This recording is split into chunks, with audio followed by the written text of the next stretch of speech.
नमो हरिहन्तारम् नमो सिद्धाणं नमो आयर्याणं नमो वज्रायाणं नमो लोरे सर्वसागुणम्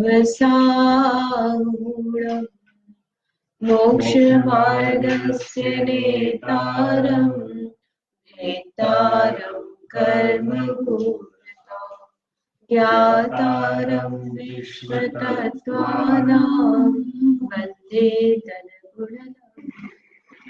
तत्वार सूत्र ग्रंथ आचार्य उमा स्वामी द्वारा रचित है। इसमें 6वें अध्याय में आश्रव का स्वरूप देख रहे हैं। विशेष रूप से 8 कर्मों के आश्रव के कारण यहाँ पर चल रहे हैं। इसमें साता वेदनी का लास्ट टाइम हमने किया था, जिसमें 6 तरह से विशेष कारण बताए थे। दुख, शोक, ताप, आक्रंदन, वध और परिदेवन, ये 6 कारण बताए। इसके अलावा और विशेष कारण भी हमने कल देखे थे।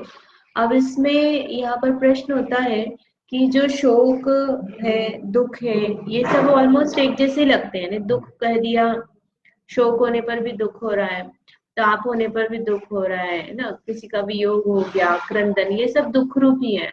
तो इनको अलग अलग अलग क्यों कहा? एक ही आप दुख बोल देते हैं या परिदेवन बोल देते हैं। तो उसके लिए क्या कहा? उत्पत्ति का कारण और अभिव्यक्ति पर्यायों की अपेक्षा इनमें परस्पर भिन्नता है। कैसे भिन्नता है? जब हमने स्वरूप देखा था तभी समझ में आया था कि एक सामान्य जो अच्छा नहीं लग रहा है उसको कहा दुख। जैसे दुख, शोक और ताप है। तो शोक में तो किसी चीज का वियोग हो गया या कोई बुरी चीज का संयोग हो गया, तो विशेष रूप से जो हमको दुख होता है अंदर, अरे चला गया चला गया, ऐसे चलता रहता है ना, अपने को जो अच्छा नहीं लग रहा है वो शोक हो गया। और दुख एक सामान्य, किसी भी स्थिति में हमको दुख हो रहा है, जरूरी नहीं है कि किसी चीज का वियोग हो। रोग हो गया हमारे शरीर में तो भी हमको दुख होता है, ठीक है। और ताप में तो क्या बताया था कि कुछ कार्य हमने ऐसा कर लिया या अन्य को ऐसा कर लिया और फिर हमें अंदर में जलन या ताप, पश्चाताप उससे लिया था। इस तरह से मानसिक ही नहीं, शोक में मानसिक है, एक दुख में शारीरिक भी हो सकता है। सही लिया आपने, मतलब शोक और ताप है, तो शारीरिक रूप से ताप में तो कुछ आपने निमित्त से दुख हो रहा है या हम दुख दे रहे हैं, वही वाली चीज है। अपने को दुख हो रहा है कि आप अपने निमित्त से दूसरों को? दोनों लिया, अपने को भी दुख हो रहा है, दूसरे को भी दुख। आप अपने को हो रहा है तब भी हम दुखी होकर के साता का बंद कर रहे हैं, और दूसरे को भी हम दुखी कर रहे हैं तो भी हम साता का ही बंद करेंगे ना। और ऐसा कुछ काम कर रहे हैं जिससे हम भी और दूसरा भी दुखी हो। जैसे सुसाइड का कर लिया, अपन ने भी जहर खा लिया, बच्चे को भी खिला दिया, तो क्या हुआ? परोभय, दोनों के ही दुख हुआ, दोनों को ही असता वेदनी का बंद हुआ। दोनों, उसको भी होगा ना, संक्लेशता से मरण हो रहा है तो उसको भी होगा। लेकिन अभी यहाँ पर तो हम दोनों में कर रहे हैं, तो हमारे कारण से दोनों जीव दुखी हो रहे हैं, स्वयं भी और अन्य भी। तो वहां पर असता का बंध हो। तो इस तरह से उत्पत्ति कारण और अभिव्यक्ति, अभिव्यक्ति भी अलग अलग है। आक्रंदन में रो रहा है, परिदेवन में करुणाजनक रो रहा है, दूसरे को दया आ जाए ना। आक्रंदन में फूट फूट कर रो रहा है, लेकिन ऐसा नहीं रो रहा है कि किसी को देखकर बहुत ज्यादा दया आ जाए, दुखी है तो रो रहा है। इस तरह से उत्पत्ति के कारण और अभिव्यक्ति के कारण से थोड़े थोड़े सब में अंतर है। इसके कारण इनके 6 भेद अलग अलग तरीके से बताए हैं। अब मुख्य रूप से इनमें यदि अपन 2 तरह से विभाजित करें, तो एक आर्त ध्यान और एक रौद्र ध्यान है, जिससे असाता का बंध होता है। नरक गति का बंध होता है ना, तो उसमें आता है आर्त रौद्र ध्यान। रौद्र ध्यान नरक गति का कारण है, और नीच गोत्र का भी बंध का कारण है रौद्र ध्यान। तो ये जो दोनों ध्यान है, इस समय जीव के अशुभ परिणाम ही चल रहे हैं। क्या मतलब होता है आर्त ध्यान और रौद्र ध्यान का? ध्यान में तो दुख होना, अनिष्ट संयोग मिल गए तो उसका दुख होना। रौद्र ध्यान में तो कोई जैसे हिंसा करके खुशी मनाना, आनंद आना। पढ़े ना आर्त और रौद्र ध्यान। 4 प्रकार के ध्यान होते हैं, आर्त ध्यान, रौद्र ध्यान, धर्म ध्यान और शुक्ल ध्यान। तो उसमें से धर्म और शुक्ल ध्यान जो है वो शुभ है, आर्त और रौद्र ध्यान अशुभ ध्यान है। उसमें भी क्या है कि जो आर्त और रौद्र ध्यान है, ध्यान मतलब कैसा होता है कि कंटिन्यूस आप किसी चीज के बारे में सोच रहे हो, एकाग्र होकर के कर रहे हो, तो वो ध्यान होता है। एक एक सेकंड में आप का विषय बदल रहा है तो वो ध्यान नहीं होगा। तो किसी चीज का वियोग हो गया ना। आर्त ध्यान में जो 4 प्रकार से बताते हैं, इष्ट संयोग, अनिष्ट, इष्ट का वियोग, अनिष्ट का संयोग, और 4 बताते, 2 और क्या है मुझे याद नहीं। शरीर में रोग आदि का होना है ना, इसी में आएंगे, रोग आदि हो गई। तो दो रहे, दो देख करके बताऊंगी। तो उसमें क्या है कि व्यक्ति उसी चीज के बारे में कंटिन्यूस सोचता रहता है। बीमारी हो गई तो सोची जा रहा है, सोची जा रहा है, ऐसा हो गया, ऐसा हो गया, ऐसा भी हो सकता है, ये टेस्ट कराना पड़ेगा, पता नहीं क्या होगा, अब चल भी नहीं पा रहे, 2 दिन तक ऐसा करेगा, खाएंगे क्या करेंगे, शरीर दुबला हो जाएगा, काले हो जाएंगे, डार्क सर्कल हो जाएंगे, बाल झड़ जाएंगे, ऐसे करके सोचते जा रहा है। तो वह जो चिंतन चल रहा है वह आर्त ध्यान है।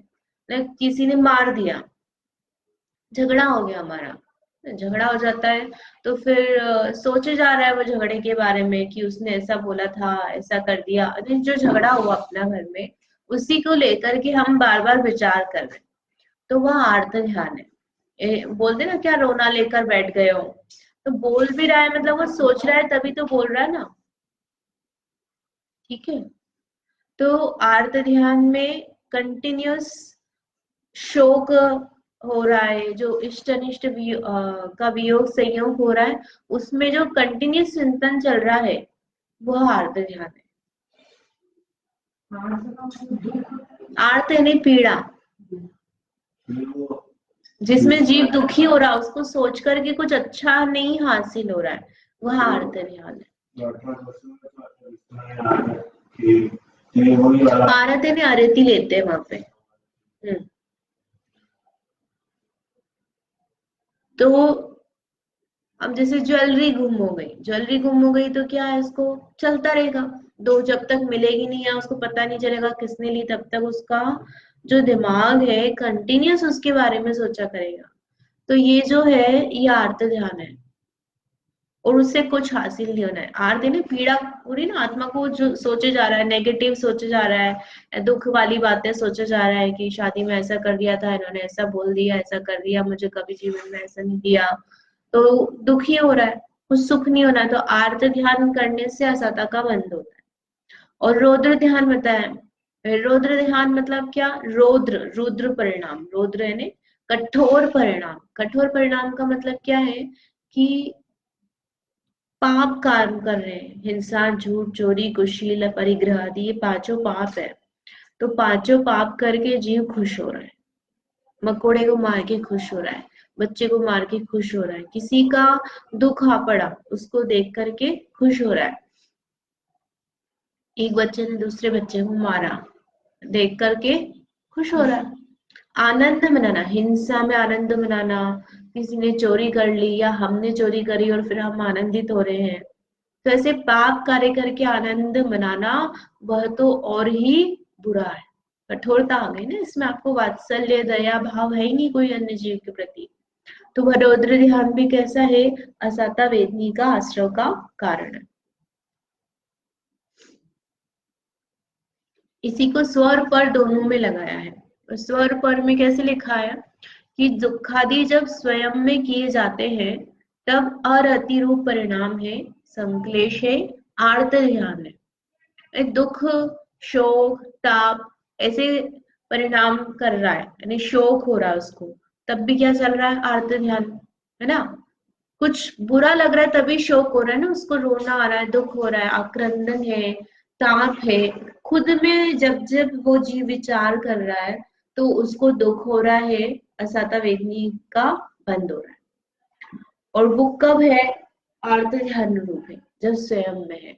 और दूसरे में वह शोक उत्पन्न हो जाए, किसी की चीज छीन ली हमने, छिपा दी हमने, और फिर उसको दुख हो रहा है, रो रहा है, तो क्या हो रहा है? वह रोध अरति यानी कि अच्छा नहीं लगना। इधर ये आरती रूप परिणाम है, उधर क्रोध परिणाम, क्रूर है। अब राग द्वेष कुछ भी हो सकता है, द्वेष से कर रहा है किसी को दुखी और फिर कर रहा है, या राग से भी कर रहा है, बच्चे को अपने अपने बच्चे के प्रति राग होता है ना, तो भी हम उसको परेशान करते हैं, और फिर वो हम सुखी होते हैं उसको देख करके, मतलब खुश होते हैं। तो दोनों तरह से हो सकती है, पर वो परिणाम क्रूरता वाले हैं, कोई सी भी कषाय हो सकती है। संक्लेशता तो रहे ही सही अशुभ परिणाम है, लेकिन इसमें क्या है कि हमको स्वयं में है और ये दूसरे में है ना, कर रहे ना। संक्लेशता वैसे दिख नहीं रही हमको, ले जब हम जैसे किसी को मार रहे हैं तो वहां संक्लेशित है, लेकिन चोरी कर रहे हैं, झूठ बोल रहे हैं, वहां संक्लेशता कहाँ दिख रही है? जीव को तब संक्लेशता पता ही नहीं कि मुझे संक्लेशता चल रही है, कहने को हम कह सकते कि संक्लेशता है। ठीक है।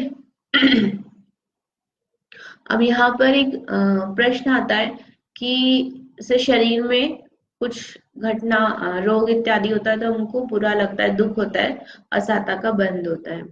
तो यहाँ पर कुछ लोग प्रश्न करते हैं कि फिर हम उपवास करें कि नहीं करें, उपवास करेंगे तो क्या होगा? सिर दर्द होता है, भूखे रहना पड़ता है, कमजोरी आ जाती है। ऐसे ही केश लुंचन हो गया, नंगे पैर रहना, नग्न रहना, ये सब क्या है? जबरदस्ती ठंड सहन कर रहे हो, असाता वेदनी का बंद कर रहे हो। ये तो ये बात हो गई ना कि मतलब आपको दुख हो रहा है उसमें, केश लुंचन करते तो अच्छा लगता है क्या? तो उससे तो दुख हुआ, और दुख हुआ तो फिर क्या होगा? असता, असताओं का बंद हो जाएगा, तो फिर केश लुंचन कोई करेगा ही नहीं। समझ में आया प्रश्न? कि आप कोई दूसरा व्यक्ति आपके बाल खींच रहा, उखाड़ रहा है, झगड़े कर रहे ना, दो लड़कियां झगड़ा कर रही है, एक दूसरे की चोटी खींच रही है, उसमें दुख हो रहा, और एक माता जी खुद अपने केश लंचन कर रहे, तो दोनों के अभिप्राय में अंतर है कि नहीं है? तो फिर अभिप्राय में अंतर है, पर पीड़ा तो दोनों को हो रही है, शरीर में दुख हो रहा है, तो दुख होने पर असाता का बंध होगा कि साता का बंध? क्या लगता है आपको? दोनों होगा। लड़ रही है तो असाता का बंध तो निश्चित रूप से होना ही है। और हाँ, हाँ, उसको कैसे साता का अपन देखते हैं। देखो प्रश्न दिया है, केश लुंचन आदि क्रियाएं दुख उत्पन्न करने वाली होने से इन्हें भी असाता वेदनी के आश्रव के कारण मानना चाहिए क्या? ये पूछा कि भैया ये भी इसमें आएगा क्या, आश्रव का कारण बनेगा तो असाता में जाएगा क्या?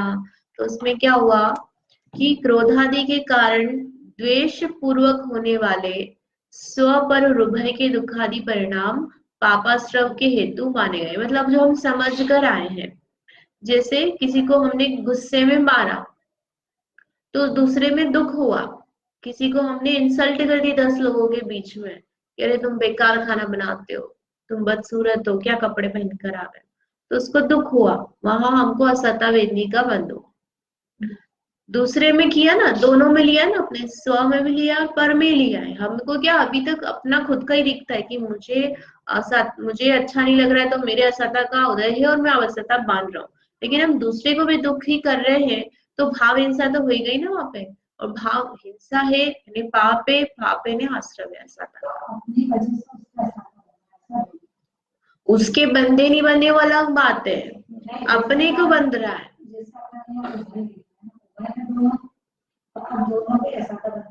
दोनों को असाता नहीं, दोनों में दुख करे, दोनों में शोक उत्पन्न हो, दोनों में ताप हो, ऐसे काम करे तो उस जीव को, एक जीव की बात की जा रही ना, जिसने ऐसा कार्य किया जिससे दोनों। हाँ हाँ तो मेरे को तो उसका आएगा, तो मेरे को तो असाता बनने हाँ 8 रोज ध्यान से, 8 ध्यान से, और इसको भी तो दुख हुआ, इसको दुख हुआ, पर सामने वाले को होई से ऐसा जरूरी नहीं है। अगर वो स्वयं संक्लेश परिणमित हुआ है ना, उसको असाता का पीड़ा हुई, दुख हुआ, फील किया उसने, तो बांधेगा। और जैसे मुनिराज को वचन बोलते हैं ना, उनके शरीर को काट लिया, जला दिया, लेकिन उनको इससे भी खतरनाक चीजों का आश्रय हुआ ना, असाता का उदय हुआ, लेकिन फिर भी उन्होंने असाता बांधी क्या? क्योंकि वो असाता रूप परिणमित नहीं हुए, दुख रूप नहीं हुए। आप दुख रूप हो गए तो दुख से दुख का ही आश्रय होना है, असाता का ही आश्रय होना है।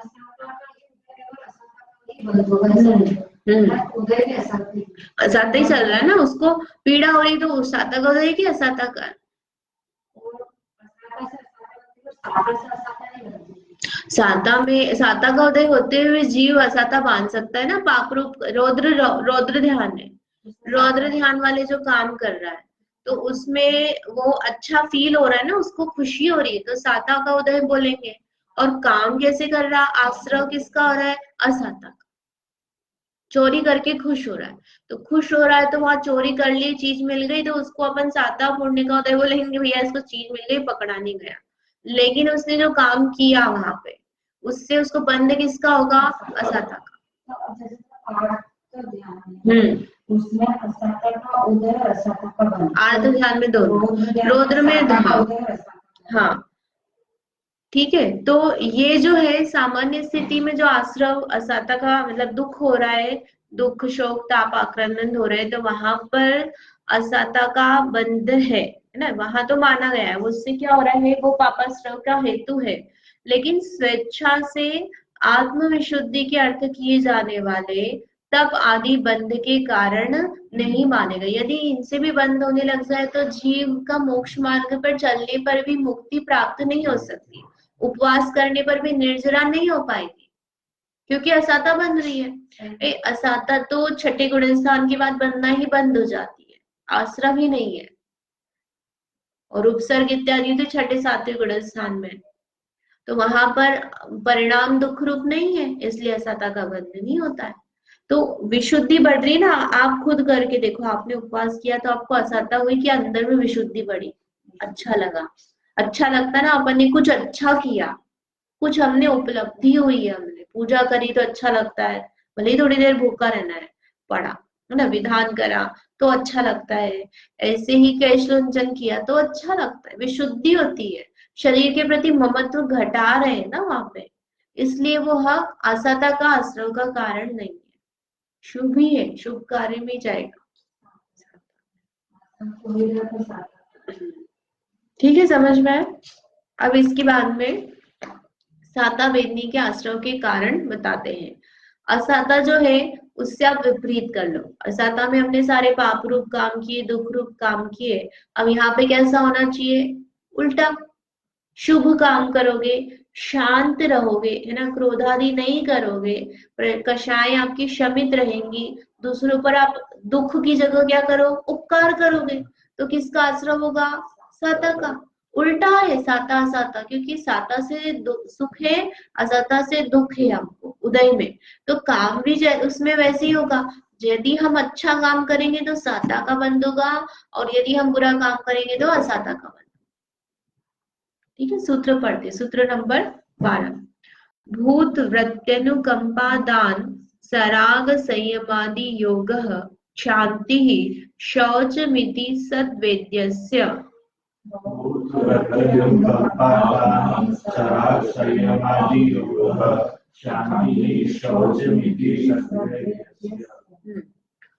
क्या क्या बताए हैं? भूत, अनुकंपा, ये तीनों के दोनों के साथ में अनुकंपा शब्द लगेगा, भूत अनुकंपा और वृत्ति अनुकंपा। वृत्य है ना, तो वृत्ति ई प्लस अ मिलकर यह बन गया वृत्ति अनुकंपा। दान है ना, कितने हो गए? 3। सराग संयम 4, आदि, हाँ सराग संयम 1 है, आदि, फिर योग, शांति, शौच ना, ये सराग संयम आदि में 3 लेंगे, सराग संयम, बाल निर्जरा, काम निर्जरा और बाल तप, ऐसे करके आदि लगाया ना। फिर योग, शांति और शौच, ये साता वेदनी के आश्रव के कारण है। शौच यानी चपन, जैसे शौच धर्म बोलते हैं ना, लोभ का त्याग होना, वह शौच है।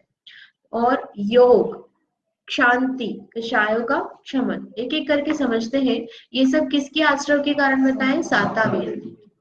और सबसे पहले भूत और वृद्धि शब्द आया, उसका अर्थ क्या है वो समझते। भूत यानी होता है प्राणी, भूत यानी क्या है? प्राणी। तो कौन से प्राणी? सभी प्राणी, चारों गति के जो जीव है, जिनको गति नाम कर्म का उदय है, तिरंज गति, नरक गति, मनुष्य गति, ऐसे सभी जीव क्या कहलाते हैं? भूत। अरे सारे जीव प्राणी जो हो गए, सारे जगत के प्राणी को क्या कह रहे हैं? भूत। उड़ने वाला भूत नहीं लेना, घोस्ट। भूत अनुकंपा हो गई, ये भूतों को बुलाकर हम दान कर रहे हैं।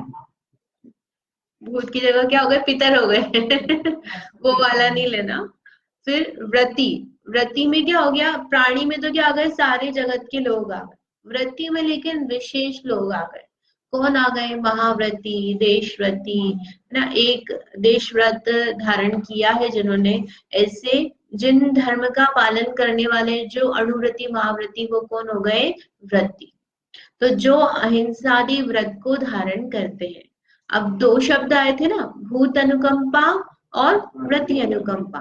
तो इसका मतलब क्या हुआ? भूत अनुकंपा से मतलब, अनुकंपा का मतलब क्या है? दयार्द चित्त। दयार्द चित्त है कि अंदर में अपने को करुणा का भाव होना, दया होना। कोई भी जीव देखा, कुत्ता है ना, भूखा रह रही है, जीव दुखी है, इसका अपन कुछ भला कर दो, उसको रोटी दे दो। कबूतर को पकड़ के रखा, उसको छोड़ दो। ऐसे सारे प्राणी, नारकी है, देव है, तिर्यंच है, मनुष्य है, कोई भी धर्म का हो, ऐसा नहीं कि सिर्फ जैन धर्म के, सारे धर्म के जीवों पर कैसा भाव है कि इनके अच्छा होना चाहिए, लोगों को भोजन मिलना चाहिए, कोई अस्वस्थ नहीं रहे, कोई दुखी नहीं रहे, सब जन धर्म को समझे, ऐसे अंदर में अपने को सभी के प्रति करुणा का भाव हो, तो वह क्या हो जाती है? भूत अनुकंपा। सेम ही लगभग। वात्सल्य का साधर्मी जो है अपन वो बताते, प्रेम रूप परिणाम है उसमें वात्सल्य का भाव होना, मतलब किसी अपेक्षा के बिना। अनुकंपा में भी वैसा ही परिणाम है। और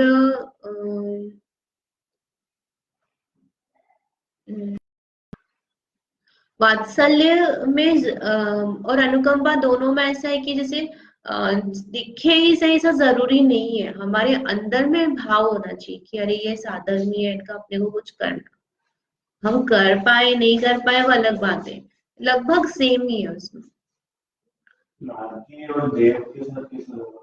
अनुकंपा वही कि उसको ऐसा परिणाम है हृदय में कि इनका भी कल्याण हो। नारकी भी कैसे दुखी हो रहे हैं, अरे कैसे रहते होंगे, इतने निरंतर दुख सहते रहते हैं, हम तो फिर भी सो जाते हैं, कपड़े पहन लेते हैं, खाना खा लेते हैं, वो तो बेचारे प्रति समय कैसे है न, लड़ते ही रहते हैं, सो भी नहीं पाते, शरीर भी ऐसा होता है। तो ऐसे करके अंदर में करुणा का भाव, मतलब उसको दिखे से ही कि हाँ ये ऐसी दया दिखा रहा है। तिर्यंचों के प्रति तो फिर भी कोई दिखा